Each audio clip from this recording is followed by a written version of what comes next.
Welcome to the unboxing of the AOC G2460PF.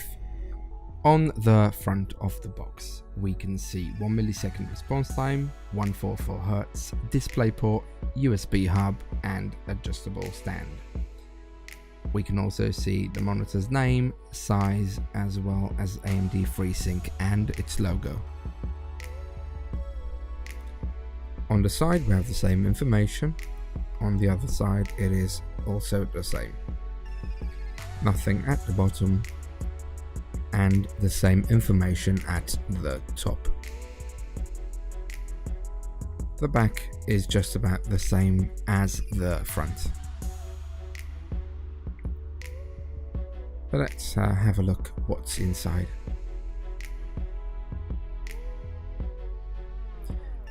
There are some instructions on the inside cover on the box.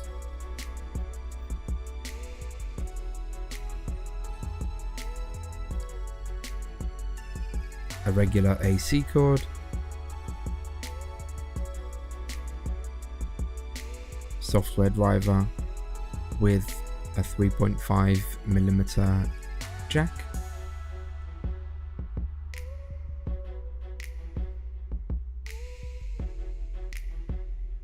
as we can see right there,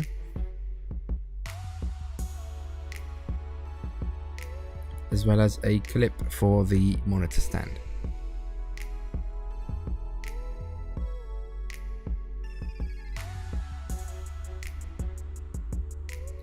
We have a DisplayPort cable and a VGA cable as well.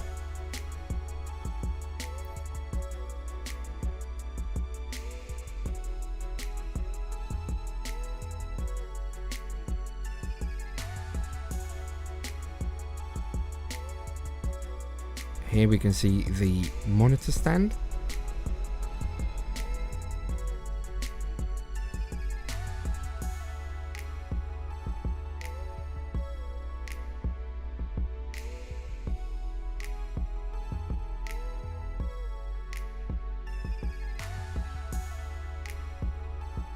And we also have a USB cable for the hub.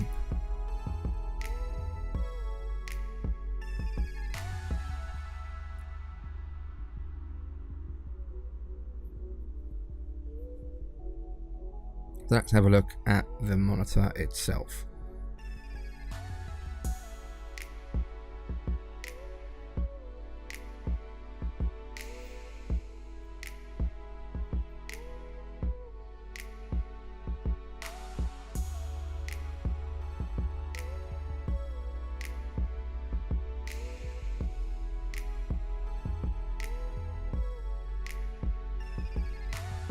The column comes pre-attached to the monitor and is placed at a sideways angle.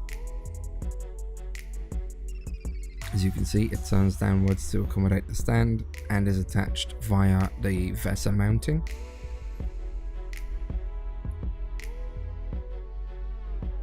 On the front of the monitor is pretty simple.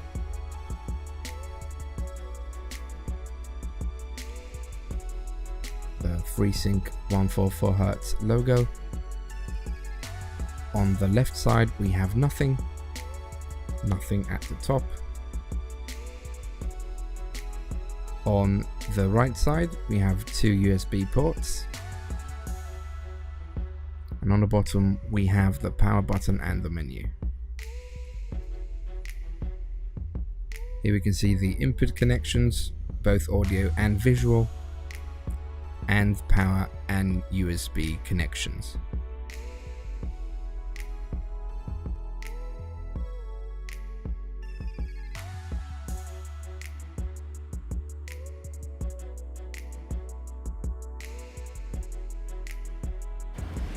Hello and welcome to a quick review on the AOC G2460PF. Now, first things first, this monitor was sent to me by gamers.com.mt through AOC Gaming. Unfortunately, the first monitor that arrived was damaged in transit. Thank you, UPS. but we quickly got another one. Now, I've been trying this for a best part of a week now, just about, I think it was a week, maybe a bit less, and I have to say, pretty much liking the experience so far. So let's go over the basics. It is a full HD monitor, so 1080p, and it runs on 144 Hz. Now we have,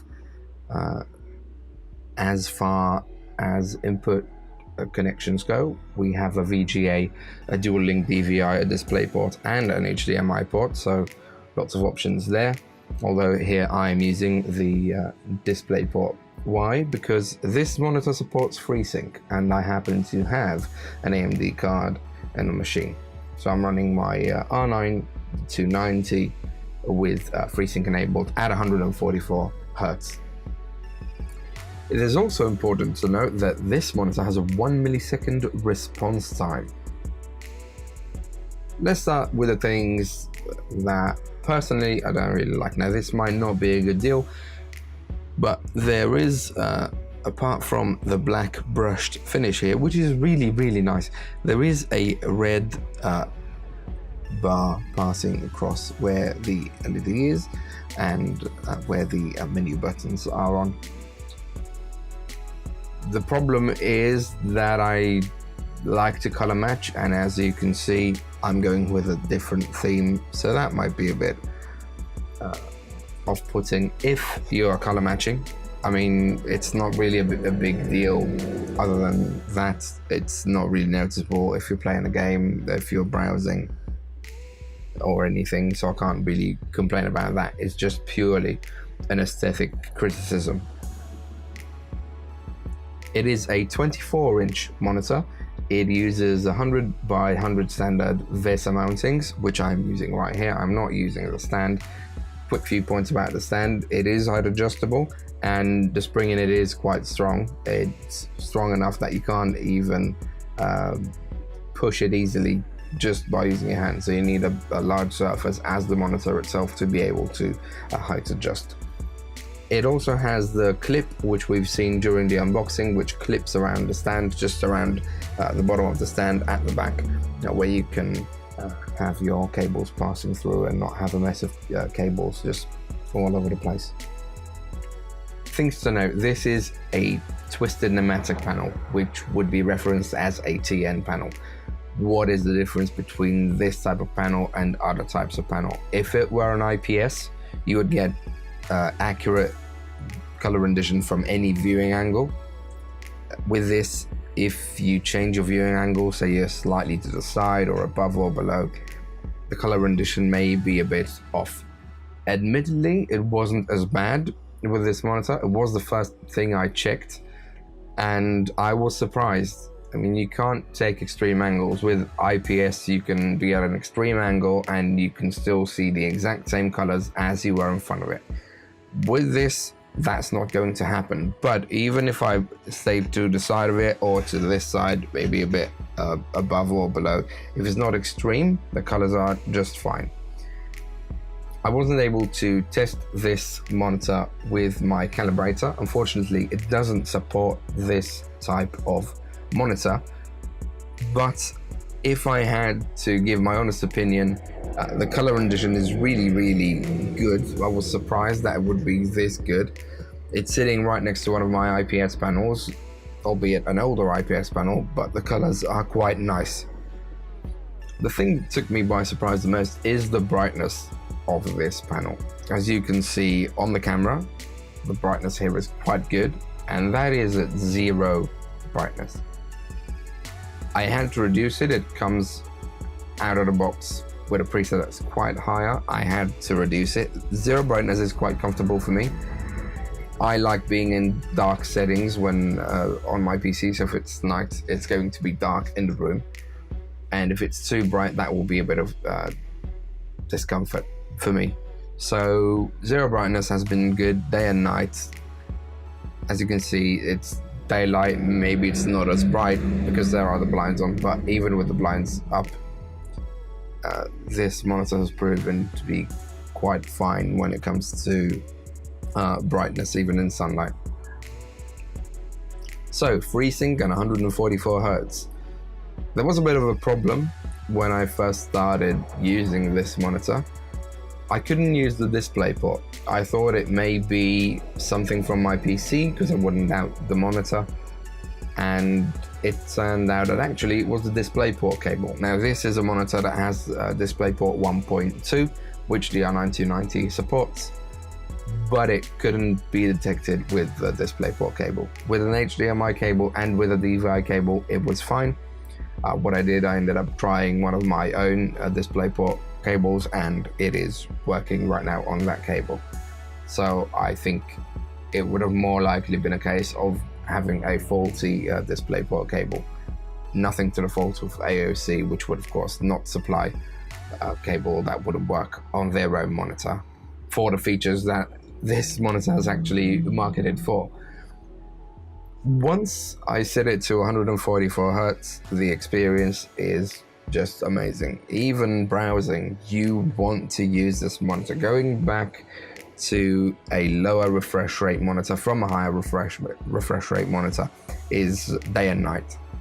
You will not enjoy using a 60Hz panel after you've tried something like this. And if I had to mention games, I've played a few games on this monitor. It is really smooth, if you can hit the frame rate, of course. And I was absolutely amazed that something which is marketed as an entry-level 1440Hz monitor would do as well as this. If you're looking for a 144Hz monitor, there are some things you need to know. If you cannot drive 144 FPS or higher in games, this is not something you need to be looking to buy. You need to be able to drive the frame rate. There are a few things you can do to be able to achieve the frame rate that this monitor requires. You can either reduce the game settings, so graphic settings set to lower than they usually would be. Remember that if you're coming from 60Hz to 144Hz and you're running 60 FPS, you need to more than double that, so you need to reduce the settings. You could also upgrade to a faster card, which is of course not always the option, but if you're running this kind of monitor, I'd assume you would be wanting to run something that's more powerful than would be for a normal monitor.